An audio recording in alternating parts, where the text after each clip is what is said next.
Pusat Data Nasional terkena gangguan akibat serangan cyber ransomware. Sejak pekan lalu, pelaku penyerangan menuntut tebusan sebesar 131 miliar rupiah kepada pemerintah atau setara 8 juta dolar Amerika Serikat.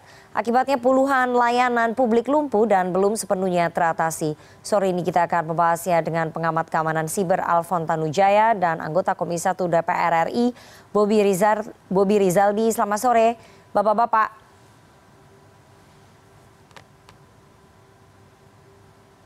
Selamat sore, Mas Alfon, Mas Bobi. Selamat sore. Oke, saya mau ke Mas Alfon ya. Mas Alfon, Pusat Data Nasional terkena gangguan akibat serangan cyber ransomware. Mungkin Anda bisa jelaskan ya, apa itu serangan cyber ransomware? Karena masyarakat mungkin masih belum tahu ya apa itu. Ransomware itu seperti virus lah. Jadi ransomware itu singkatan dari ransom and software. Jadi itu software yang melakukan ransom, melakukan menyandera sesuatu untuk mendapatkan uang. Yang disandera ini biasanya data atau sistem, atau ada berkembang menjadi extortionware. Jadi yang pertama dia menyandera data, di-encrypt, dia yang punya kuncinya untuk membukanya. Jadi pemilik data nggak bisa mengakses datanya. Lalu sistemnya dia juga bisa kuncinya aku pegang, kamu bayar, kalau nggak sistem kamu nggak bisa jalan, seperti yang dialami imigrasi 2-3 hari yang lalu. Lalu yang terakhir extortionware, kalau dia berhasil mengunduh datanya, dia akan meminta, ayo kamu bayar tebusan, tapi kamu bilang, oh aku punya backupnya, aku nggak mau bayar, ya udah kalau gitu datamu aku sebarkan. Jadi 3 cara itu dilakukan oleh pembuat ransomware. Oke, jadi kenapa diberi nama ransomware? Karena kalau misalnya kuncinya dikasih, Anda bayar baru kuncinya saya kasih, begitu ya? Itu penamaan virusnya begitu Mas Alfon ya? Betul, penamaan tekniknya menyandera, ransom kan menyandera. Ya. Dia menyandera data, menyandera sistem. Oke Mas Alfon, ini berdasarkan informasi yang beredar, pelaku peretasan ini kan digawangi oleh satu kelompok peretas lintas negara. Mereka bahkan punya sederet prestasi dalam dunia hacker. Artinya memang sulit ya bagi pemerintah untuk mencegah para pelaku ini, untuk mencegah serangan-serangan yang dilakukan oleh para pelaku yang sudah punya keahlian. Jadi memang pelaku ransomware ini sekarang ransomware sudah menjadi satu bisnis ya, satu model bisnis. Jadi sekarang namanya ransomware as a services.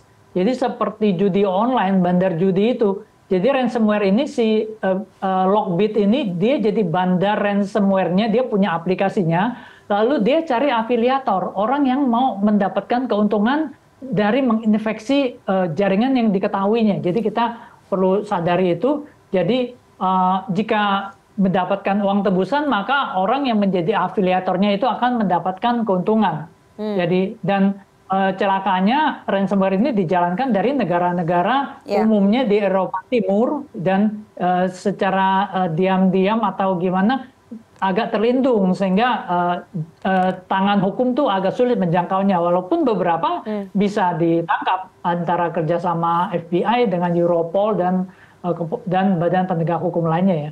Oke, baik. Saya mau ke Komisi 1 ya. Mas Bobi, peretasan bermula pada Kamis 20 Juni di PDNS Surabaya atau Pusat Data Nasional Sementara Surabaya. Tapi ternyata pemerintah baru bisa mengetahui akar masalahnya 5 hari kemudian. Dan itu pun belum teratasi penuh begitu ya. Apakah Komisi 1 sebagai mitra kerjanya pemerintah, terutama Kominfo, melihat kelambanan penanganan? Ya, jadi paling utama adalah kita ingin memastikan bahwa instrumen negara yang kita sudah bentuk dan pemerintah itu sudah ada. Kita kan ke dalam SPBE ini kan tertuang dalam 2 perpres ya. Perpres pertama itu Perpres 95 tahun 2018 kalau tidak salah. Itu mengenai sistem SPBE, di mana kelaikan keamanan itu di situ disebutkan sudah ada instrumen negaranya yaitu BSSN. Di tahun 2022 juga ada tentang arsitektur SPBE atau sistem pemerintahan berbasis elektronik ini juga harus memperhatikan desain dan juga koordinasi dengan BSSN. Jadi pendekatan keamanan itu adalah pendekatan by design. bukan kejadian baru seperti pemadam kebakaran. Tapi itu pun sudah dilengkapi juga ada instrumennya yang namanya CSIRT, yaitu critical, saya lupa itu depannya ya, komputer critical incident response team. Nah, hal ini yang kita periksa bahwa apakah instrumen negara ini sudah berjalan dengan baik, apakah sifat koordinasinya ini sudah ada. Nah, ternyata kan kalau tidak salah diidentifikasi bahwa PDN ini dalam pembangunan arsitekturnya, karena mungkin ini sementara ya, bukan PDN yang akan permanen, itu belum melibatkan BSSN sebagai security officer-nya. Nah, nanti kita ini dalam hal hacker ini kan kriminal ya, kriminal itu akan selalu ada di mana saja. Nah, kita paling tidak perlu instrumen negara yang bisa berkolaborasi dengan luar negeri. Dan tidak mungkin namanya ransomware, apalagi yang ini Lockbit 3.0, Brandshipper, ini kan sudah terkenal di seluruh dunia. Di Amerika malah bisa sampai ada penindakan hukumnya, ada 2 orang yang bisa ditangkap. Nah, oleh karenanya kita memastikan instrumen negara ini bekerja dengan baik. Kalau masalah apakah ini bisa selesai dalam waktu 2 hari, 3 hari, 4 hari, itu kan masalah kapabilitas. Tapi kita memastikan dulu instrumen negaranya ini ada atau tidak. Nah, ini ada. Instrumen negaranya ada, tapi kapabilitas dari SDM kita bagaimana untuk menangani serangan-serangan semacam ini sampai butuh waktu lebih dari 5 hari, Mas Bobi? Nah, ini yang nanti kita akan sama-sama kita lihat ke depannya, apakah karena SDM-nya tidak mumpuni, apakah infrastruktur yang kurang, atau ada soal budget wise-nya yang kita tidak penuhi. Nah, ini yang nanti akan kita lihat dan kita harus kelola dan mitigasi resiko agar kejadian seperti ini tidak terulang di masa depan. Kan yang sekarang sudah terlihat kan adalah bahwa dalam sistem desain SPBE PDNS ini, koordinasi dengan BSSN-nya itu belum ada, baru terakhir saja. Nah, ini yang tinggal sekarang, ini kan sudah penanggulangan. Nah, kalau penanggulangan ya namanya kalau sakit diobati pasti akan lebih lama daripada pencegahan kan. Nah, ini yang kita tunggu sampai berapa lama sistem ini bisa pulih. Kalau tidak bisa pulih, apakah ada recovery plan-nya? Nah, ini kan mitigasi dan kontingensi ini nanti kita lihat dalam beberapa waktu ke depan. Kita akan segera memanggil BSSN dan Kominfo di Komisi 1 mungkin minggu depan. Baik. Oke, saya mau ke Mas Alfon. Mas Alfon, kalau tadi menurut Mas Bobi ya, sebagai mitra kerjanya Kominfo dari DPR, Komisi 1, melihat bahwa instrumennya ada, tapi kapabilitas ataupun kapasitas dari SDM-nya itu yang harus ditelaah lagi ataupun diselidiki lagi. Apakah memang SDM-nya kurang mumpuni, atau memang budgetnya kurang, ataupun infrastrukturnya kurang. Tapi kalau menurut Mas Alfon, apa yang membuat kita ini kesulitan dan lamban menangani persoalan serangan ransomware ini sampai butuh waktu berhari-hari? Ransomware ini merupakan fenomena di seluruh dunia, jadi nggak cuma Indonesia aja. Kalau kita masuk ke situs ransomware, korbannya malah mayoritas dari negara Amerika dan Eropa Barat. Indonesia ada.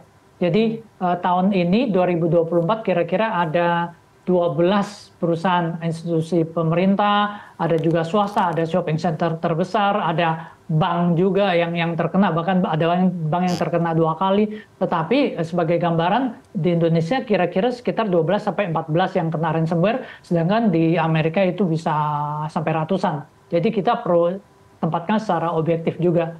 Dan kalau sampai mereka bisa menyerang, apakah karena itu kelemahan kita, ya itu yang harus dipelajari. Saya pikir 5 hari yang PDN tertunda ini mungkin ada alasannya. Apakah mereka ingin melakukan recovery yang baik, apakah ingin melakukan tracing atau hal lainnya, ya kita tunggu saja. Saya pikir dalam waktu dekat akan kelihatan, dan mereka nanti pada tanggal mainnya pas Pak Bobi panggil Kominfo, saya yakin akan ketahuan nih kenapa sampai butuh 5 hari atau apa. Apakah karena memang backupnya ikut terenkripsi atau ada alasan lainnya, atau karena sistemnya ada core sistemnya yang berhasil dienkripsi sehingga core sistemnya nggak bisa jalan, sehingga mau nggak mau mesti dilakukan hal yang lain lagi. Tapi satu hal yang kita perlu apresiasi adalah imigrasi ini, walaupun di PDN dia lumpuh, tetapi mereka bisa recover dalam waktu cepat. Walaupun hari pertama, hari kedua antriannya tinggi, hari ini sudah cukup baik. kita apresiasi. Walaupun sebenarnya kita tahu, istilahnya kita buka restoran, di belakang nasinya habis nih. Kita masak nasi nggak mungkin lagi cari akal ke sebelah beli nasi kemana. Yang penting tamunya bisa dapat layanan yang terbaik. Itu yang kita apresiasi. Dan ini semoga menjadi pelajaran juga bagi institusi lain. Jika Anda menggunakan PDN di kemudian hari, Anda perlu melakukan backup secara independen. Sehingga terjadi insiden di kemudian hari, bisa ada backup dari Anda sendiri. Oke, itu yang menarik ya, bahwa backupnya dilempar ke Amazon. Yang kita dengar ya, nanti kita akan bahas lebih dalam. Tapi kita harus jeda terlebih dahulu, jangan kemana-mana, tetap bersama kami di CNN Indonesia Newsroom.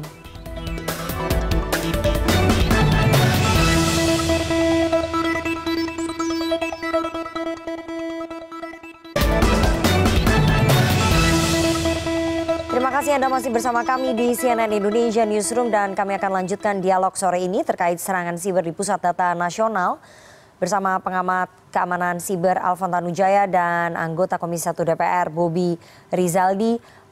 Mas Bobi ya, pelaku penyerangan Pusat Data Nasional meminta tebusan 8 juta dolar Amerika Serikat atau setara 131 miliar rupiah. Tetapi pemerintah enggan membayar. Ini kan kuncinya dipegang sama mereka. Kalau misalnya tidak dibayar, data masyarakat bisa disebar. Bagaimana kemudian menurut Komisi 1 ini pilihan ataupun sikap pemerintah sudah tepat? Nggak membayar tapi keamanan data masyarakat juga dipertaruhkan di sini Mas Bobi. Ya itu yang tadi disampaikan Pak Alfon juga, kita kan pada tahapan itu masih DOS ya, denial of service itu, jadi hanya terkunci tapi datanya belum terambil. Jadi saya rasa dalam fase ini kami dukunglah. Di negara-negara lain seperti di Amerika, di Eropa, itu kalau negara yang diserang oleh hacker nggak ada yang bayar juga. Tinggal kita kan pasti memiliki, negara ini memiliki kemampuan untuk menyelesaikan algoritma ini dengan mungkin perlu waktu. Jadi paling utama adalah kalau dengan adanya kejadian seperti ini, tetapkanlah PDN itu sebagai objek vital nasional. Sehingga itu adalah multi stakeholder nanti yang melindunginya, bukan hanya yang menggunakan. Kalau sekarang kan multi stakeholder yang menggunakan, yang melindunginya ini cuma satu. Nah nanti ini melindunginya stakeholder. Kenapa? Karena peretasan-peretasan sama sekarang ini tidak pernah sampai pada tahap penindakan. Tidak pernah ada yang pernah dihukum dan tersentuh dengan hukum kita bahwa pelaku-pelaku hacking ini bisa tertangkap atau diadili di Indonesia. Nah ini yang perlu peran dan koordinasi antar lembaga. Instrumen sudah ada, tinggal soal koordinatif saja ini yang perlu diperkuat, karena dalam Perpres tersebut, 2 Perpres mengenai SPBE ini itu adalah himbauan aja, tidak ada mandatori, kalau tidak dilaksanakan itu ada sanksinya. Sehingga upaya koordinatif ini tidak ada, dan untuk mitigasi resiko ke depan ini terulang lagi. Saya mau ke Mas Alfon. Mas Alfon, meskipun tadi dikatakan bahwa ini baru serangannya DOS ya, data masyarakat belum didapatkan oleh mereka ya, tapi kan backupnya ini dilempar ke Amazon. Jadi pemerintah ini juga seperti yang tadi Anda katakan harusnya kan punya backup sendiri. Jadi kalau misalnya kena serangan sudah bisa punya backup sendiri. Tapi kan ternyata apa yang dilakukan backupnya itu dilempar ke Amazon. Ini berbahaya nggak sih Mas Alfon? Jadi sebenarnya bukan dilempar ke Amazon. Jadi karena PDN dalam rangka pemulihan, dalam rangka analisa, dititipkan, biarkan dia steril dulu. Lalu imigrasi ini kan perlu operasional, mereka punya datanya, lalu mereka sementara pakai Amazon. Nah sesudah nanti PDN pulih itu akan harusnya logikanya akan dikembalikan. Nah dalam hal ini memang kita perlu berikan waktu dan nanti pada saatnya semoga ini bisa terungkap. Dan kedepannya kami mengharapkan bahwa hubungan antar lembaga ini bisa profesional. Profesional dalam arti apa? PDN ini posisinya sebagai penyedia layanan, lalu lembaga pemerintah sebagai pengguna layanan. Jadi andaikan saya sebagai pengguna layanan, saya pakai Amazon atau pakai Google yang profesional, ada SLA-nya, Service Level Agreement, 99%. Kalau down 5 menit, nggak apa-apa, 30 menit udah mulai sanksi, sejam 2 jam sanksinya berapa finansialnya, kalau datanya bocor sanksinya apa gitu. Nah semuanya itu jelas. Nah kita harapkan dari PDN dengan lembaga pemerintah yang mengelola data masyarakat ini bisa seprofesional itu, sehingga mereka benar-benar sepenuh hati dan hati-hati mengelola data dan mengelola jaringnya karena tahu konsekuensinya berat, denda finansial berat kalau ada data bocor bahkan bisa masuk penjara. Nah, dengan hal itu ini akan bisa terjalin dengan baik dan juga berikan kesempatan kepada penyelenggara cloud lokal Indonesia. Indonesia banyak penyelenggara cloud lokal, kalau bisa seperti Cina yang diberikan kesempatan kepada cloud lokalnya mereka sesudah cukup besar, lalu mereka dibiarkan bertarung di luar. Sekarang kita lihat Alibaba bisa melawan Amazon dengan Google dan bisa bersaing. Jadi kita harapkan seperti itu. Jadi jangan pas PDN ada masalah lalu keluar Kominfo, BSSN, kasihan mereka bukan yang bikin salah, tapi mereka mesti ngaku minta maaf atau apa. Yang pihak ketiga yang bersalah begitu kan. Jadi, tapi kan itu dinaungi oleh Kominfo. Jadi harus dibiasakan ada masalah, lu tanggung jawab, lu denda, lu masuk penjara. Jadi mereka nggak main-main. Jadi hal itu yang kita harapkan. Baik, saya mau ke Mas Bobi ya. Mas Bobi, kita tahu bahwa pihak ketiganya ini kita sebut sajalah Telkom begitu ya. Yang harusnya bertanggung jawab yang dimaksud oleh Mas Alfon. Tapi kan ini yang kemudian tampil ke publik menerima kritikan, menerima cacian dari masyarakat adalah Kominfo dan juga BSSN. Jadi mereka itu nggak boleh dimanjakan nih pihak ketiga yang harusnya bertanggung jawab terhadap keamanan pusat data nasional kita. Mas Bobi. Ya, jadi memang kita dari sisi legislasi dan payung hukum kan sudah jelas ada undang-undang PDP. Semuanya itu nanti dikelola oleh Badan Pengawas Data Pribadi yang sampai sekarang belum dibuat-buat. Nah, kalau belum dibuat sampai sekarang, ya bagaimana kita mau memberikan rekomendasi bahwa si A, B yang salah, kan itu belum. Makanya paling utama sebenarnya adalah laksanakan saja Perpres yang tahun 2018 dan 2022, laksanakan turunan undang-undang PDP, dan juga pastikan bahwa Perpres ini juga ada sanksinya, diperkuat lagi. Jadi seperti yang tadi yang saya sampaikan, intinya Presiden udah tanda tangan undang-undang masih dicuekin, nggak dibikin ini badannya. Lantas Perpresnya udah dibilang Perpresnya sampai 2 nggak diikuti. Jadi ibaratnya ya Presiden dicuekin juga. Kalau produk legislasinya dan undang-undangnya ini sudah ada, payung hukum sudah ada. Tinggal ya kementerian dan lembaga terkait ini juga harus melaksanakan. Jangan karena tinggal sebentar lagi, tinggal sampai 1 Oktober, 20 Oktober ini semua pekerjaan malah melambat, bukannya malah mempercepat apa yang sebenarnya sudah digariskan. Baik. Terakhir Mas Alfon, sarannya apa supaya pemerintah lebih aware peristiwa ini tidak kembali terulang, meskipun ya tadi Anda katakan negara-negara lain juga banyak diserang, tapi apa yang harus dilakukan ke depan? Ya mungkin ke depannya nanti saya harapkan untuk pengelolaan data, digitalisasi, lebih memberikan peluang kepada generasi muda, milenial atau yang lebih muda.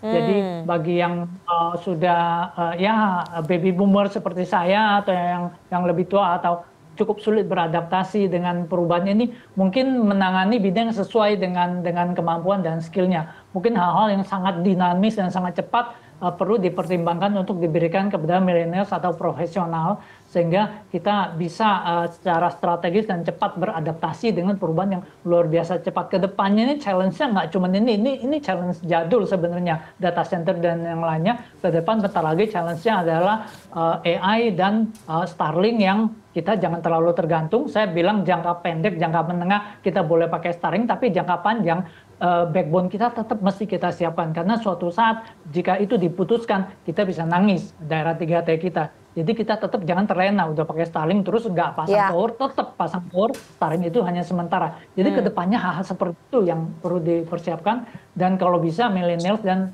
tenaga muda yang bisa memberikan kesempatan lebih besar. Itu sarannya Mas Alfon harus didengar ya. Millennials dan juga Gen Z harus diberikan banyak ruang dalam keamanan pusat data nasional nih. Mas Bobi mungkin nanti bisa disarankan ya ke Kominfo ya. Yang senior-senior itu mungkin bisa jadi advisor saja, tapi yang di bawah itu harus banyak millennials dan juga Gen Z yang lebih melek teknologi ataupun digital nih Mas Bobi ya. Itu salah satu saran yang sangat bagus itu dari Mas Alfon ya. Oke, kita tunggu nanti bagaimana pemerintah bertanggung jawab setelah dipanggil oleh DPR, oleh Komisi 1, dan juga pihak ketiganya ini nggak boleh dimanjakan, bahwa mereka yang harus bertanggung jawab juga ya. Terima kasih dua orang narasumber yang sudah bergabung pada sore hari ini. Ada Mas Alfon Tanujaya, pengamat securityvaccine.com, dan juga Mas Bobi Rizaldi, anggota Komisi 1 DPR RI. Saya selalu Mas Bobi dan juga Mas Alfon. Selamat sore.